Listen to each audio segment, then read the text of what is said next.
Assalamualaikum warahmatullahi wabarakatuh.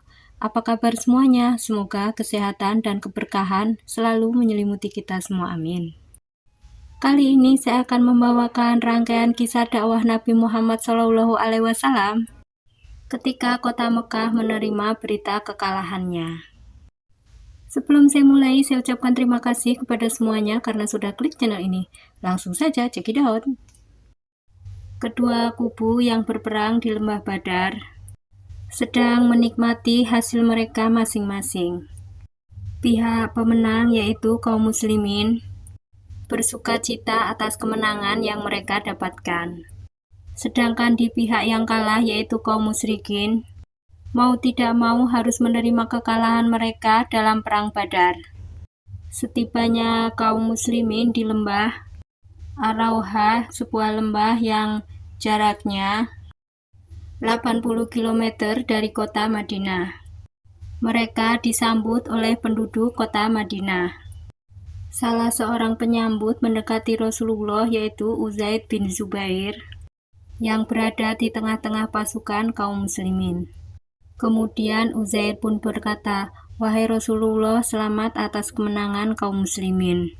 Maafkan saya ya Rasul tidak bisa mengikuti perang karena saya pikir itu hanya perjalanan biasa. Tidak apa-apa sahabatku, karena kemenangan ini adalah campur tangan Allah Subhanahu wa Ta'ala." Berkat kemenangan kaum muslimin dalam perang Badar, tidak sedikit penduduk Madinah yang menyatakan keislamannya. Namun ada juga golongan yang munafik yang masuk Islam seperti Abdullah bin Ubair dan kawan-kawannya yang berpura-pura masuk Islam. Jika kota Madinah bersuka cita atas kemenangan kaum muslimin, kondisi berbeda dirasakan yang kalah dalam perang Badar yaitu kota Mekah. Sedangkan penduduk Mekah sendiri mendapat berita kekalahan dari seorang yang bernama Huwais bin Suman bin Abdullah Al-Huzair. Kemudian petinggi Mekah itu pun bertanya, siapa saja yang meninggal di perang Badar tersebut? Pembawa berita itu pun menjawabnya, Abu Hakam, Umayyah, dan masih banyak lagi. Dan petinggi Mekah itu pun terkejut. Apa? Berarti banyak sekali yang terbunuh? Dan penduduk Mekah pun semakin percaya dengan berita yang dibawa oleh Huwais bin Suman bin Abdullah.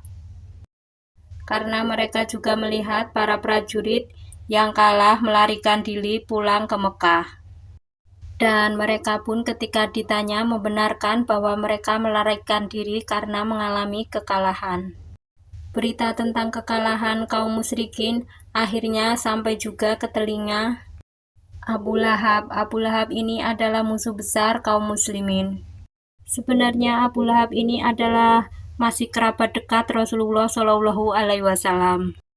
Beliau tidak ikut berperang karena usia yang sudah sangat lanjut dan fisiknya pun sudah semakin lemah. Abu Lahab masih merasa ragu dengan berita tersebut, dan akhirnya Abu Lahab pun berkeliling kota untuk memastikan berita kekalahan kota Mekah. Ketika Abu Lahab berjalan-jalan keliling kota Mekah, maka bertemulah dengan Ummu Fadl, istri dari Abbas, paman Rasulullah, sedang lewat bersama budaknya. Ummu Fadl pun menyapa dengan perkataan yang sangat sinis kepada Abu Lahab. Ummu Fadl pun berkata, "Wahai Abu Lahab, kenapa kamu masih di sini? Kenapa kamu tidak ikut berperang melawan kaum muslimin, seperti Abu Hakam dan lainnya? Bukankah kamu itu seorang pembenci nomor satu keponakanmu itu Muhammad?" Abu Lahab pun menjawab dengan sangat sinis pula, "Sudah diam kau tidak tahu apa-apa apa yang sedang terjadi sekarang." Di tengah perdebatan mereka, tiba-tiba muncul seorang prajurit yang pulang dari perang Badar. Kemudian Abu Lahab pun bertanya salah satu di antara mereka. Abu Lahab pun bertanya, "Bagaimana cerita perangnya? Apakah kita menang?" Prajurit itu menjawab dengan sangat lesu, "Sayang sekali kita semua di pihak yang kalah."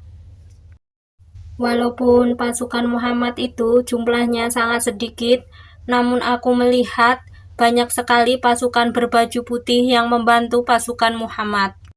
Pasukan berbaju putih yang membantu Muhammad itu sangat banyak dan sangat gesit, sehingga mengalahkan prajurit kita dari Mekah.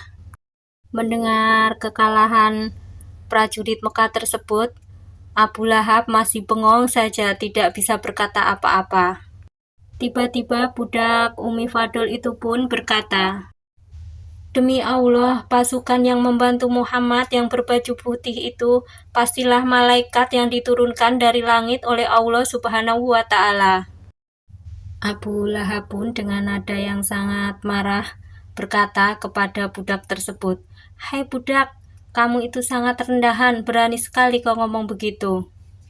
Kemudian Abu Lahab pun dengan sangat marah pula memukuli budak Ummu Fadl. Melihat kejadian tersebut, Ummu Fadl pun tidak terima budaknya dipukuli membabi buta oleh Abu Lahab. Kemudian dengan gesit pula, Ummu Fadl pun mengambil kayu dan memukulkan ke Abu Lahab. Walaupun pukulannya tidak terlalu keras, namun berhasil menjatuhkan Abu Lahab. Tepat seminggu setelah peristiwa tersebut, Abu Lahab pun jatuh sakit. Harta benda yang dimilikinya habis untuk mengobati sakitnya. Seperti disebutkan dalam Al-Quran surat Al-Lahab ayat 2 yang berbunyi, "Tidaklah berguna baginya hartanya dan apa yang diusahakan." Akhirnya setelah beberapa hari Perang Badar, Abu Lahab pun meninggal dunia. Dan ketika Abu Lahab meninggal dunia, tidak ada penduduk yang berani mendekatinya karena baunya yang sangat busuk. Bahkan anak-anaknya pun memakamkannya dengan cara melemparinya tanah dari jarak jauh. Ketika itu penduduk Mekah masih berkabung karena mengalami kekalahan dalam Perang Badar. Apalagi mereka yang kehilangan anggota keluarga dan sanak saudaranya. Kesedihan mereka pun bertambah ketika para pemuka kaum kafir Quraisy melarang penduduknya untuk menampakkan kesedihan mereka di depan umum.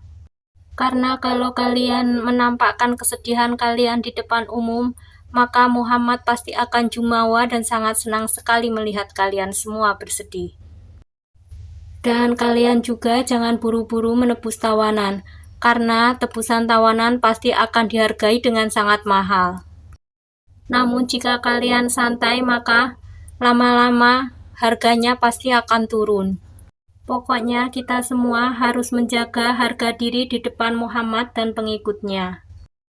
Kemudian seorang kakek tua bernama Al-Aswad Al-Muthalib merasakan duka yang sangat mendalam atas 3 orang putranya, dan kakek ini berusaha menahan kesedihan dan tangisnya.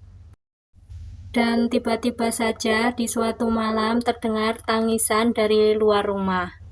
Kemudian kakek itu bertanya kepada pembantunya, "Wahai pembantuku, kenapa ada orang menangis di luar? Bukankah kita tidak boleh bersedih di hari ini?" dan seterusnya. Pembantunya itu pun menjawab, dia menangisi untanya yang hilang. Kemudian kakek itu bertanya lagi, "Unta saja ditangisi, sedangkan orang tidak boleh ditangisi. Bagaimana ini?" Dan mendengar kejadian tersebut, si kakek ini bertambah sedihlah dia. Karena nyawa manusia dan nyawa unta lebih berharga nyawa unta. Itu tadi rangkaian kisah dakwah Nabi Muhammad SAW ketika kota Mekah mendapat berita kekalahannya. Jika saya salah dalam menyampaikan cerita, saya mohon maaf sebesar-besarnya. Jika ada yang kurang, boleh ditambah di kolom komentar. Akhir kata, wassalamualaikum warahmatullahi wabarakatuh. See you next video.